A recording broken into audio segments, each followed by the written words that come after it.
sit by myself, talking to the moon.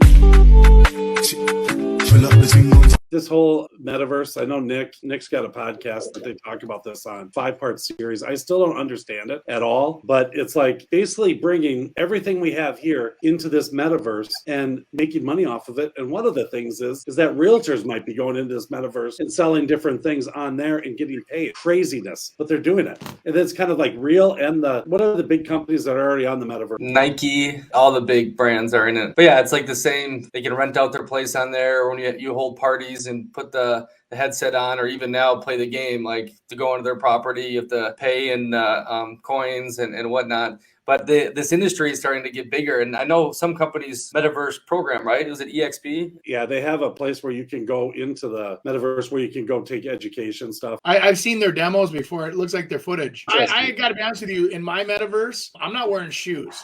So first thing I can do is eliminate my $300 Nike bill because I'm going to walk around barefoot. Those $300 flip-flops, though, you have. Nike makes those too, I think. You guys remember The Office? Dwight goes into a virtual world and Dwight creates a virtual guy that basically sells virtual paper, looks virtually just like him. So in his fantasy world, he's himself. And they're like, so in the world where you can be anything you want to be, you're a paper salesman just like you are in real life? And he goes, of course, why wouldn't I be? I don't know what the concept of is. Is it like a redo for people where they can go into this metaverse and then now in their version of real life, they're a hero, or they're the superstar, or they have a lot of money and they don't in real life. And so that's awesome. But at the end of the day, when the power goes out, where are you going to be? But have you not been on social media? And there's people that never had a voice, never had nothing, that are hiding behind a keyboard thinking they're really cool now. And now all of a sudden they can be someone else and then start hanging out with these people that would never give them the time of day. There's a lot to it. I don't know if I want to ever deal with it. I'm not disagreeing, but I want to pay with my fake metaverse money then. I'm not going to give real money to a fake thing.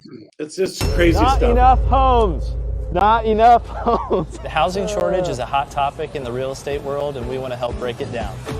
It's actually pretty simple. There are not enough homes for the amount of buyers looking for them. It's the law of supply and demand. India is quickly becoming an attractive destination for people relocating from more expensive cities. They can't build new homes fast enough to make up for this deficit. Increased demand for millennials entering the market, and other factors cause a 52% decrease in supply from 2018 to 2020. So basically, it's going to be a long time. Freddie Mac says at least 10 years before the housing shortage has been solved.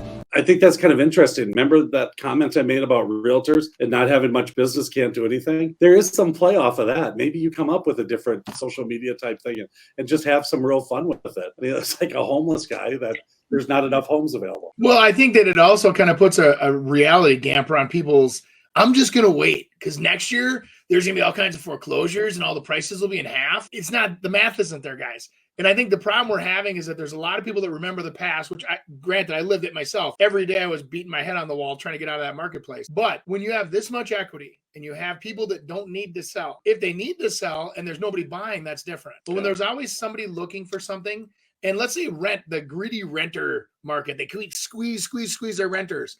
Eventually it's going to get to the point where they're going to be like, hey, it's a lot cheaper for me to own a house than it is for me to rent a house, or there's no VRBOs available because nobody wants to rent them out because they live in them.